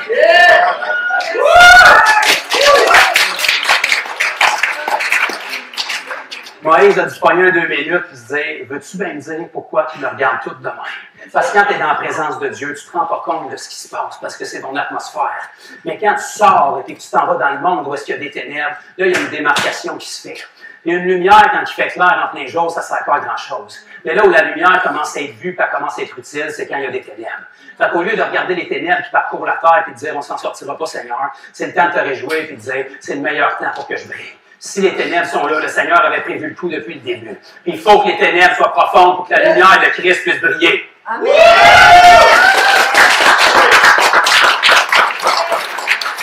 Je vais vous le dire, comme je le dis à peu près à chaque prédication depuis des mois et des années maintenant. L'équipe d'élite et les renforts, c'est vous et c'est moi. Sortez-vous la tête du sort, il n'y a pas d'équipe de renfort qui s'en viennent. Il n'y a pas d'escouade d'anges de plus qui vont prendre des formes d'hommes pour venir guérir les malades à votre place. Ça va être vous puis ça va être moi. Ça va être vous puis ça va être moi qui va se plonger les mains dans l'eau pour baptiser. Ça va être vous puis ça va être moi qui va chasser les démons puis les évincer jusqu'à temps qu'une région complète appartienne au Seigneur puis 100% des gens soient sauvés. Pour ceux qui pensent que c'est farfelu, là, lisez votre Bible dans le livre des Actes, il y a au moins 2-3 villages que la Bible nous dit qui sont tous venus au Seigneur avec un miracle. Il va falloir qu'on se lève.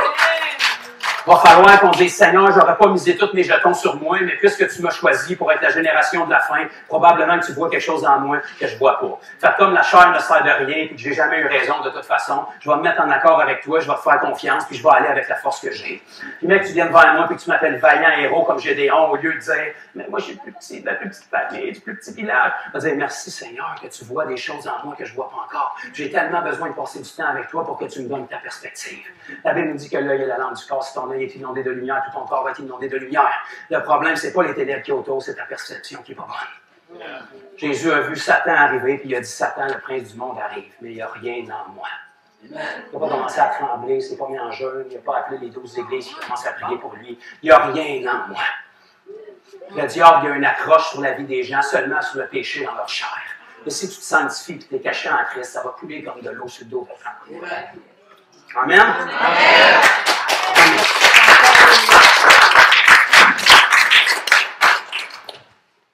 Fait que tout ce que je voulais que vous compreniez ce soir, j'ai mis bien des mots là-dessus, 1h30 plus tard, c'est que ça prend une fondation.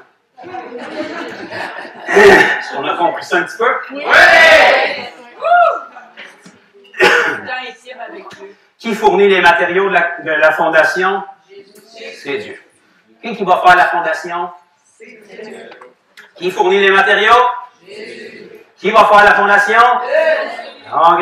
Est-ce qu'on continue comme ça jusqu'à demain? C'est bon? Seigneur ne priera pas à votre place, il vous demande de prier. Seigneur ne cherchera pas sa face à votre place, il a cogné à sa face. C'est nous qu'il faut la chercher. On dit à Moïse, lui, le mieux qu'il a pu avoir, c'est le dos. C'était déjà assez puissant, il était obligé de se faire cacher dans la roche pour pouvoir le voir. Okay?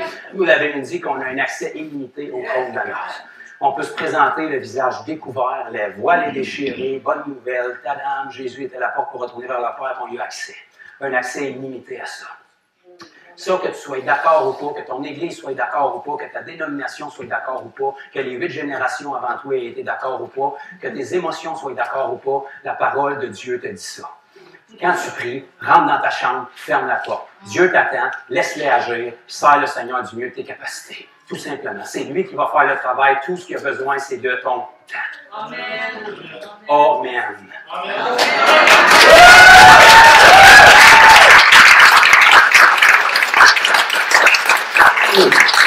Amen. Maintenant, je me ferme la boîte, j'en ai assez dit. Que le Seigneur puisse faire mûrir ça dans chacun des cœurs, puisse amener conviction. Et puis maintenant, on va laisser le Seigneur toucher son peuple.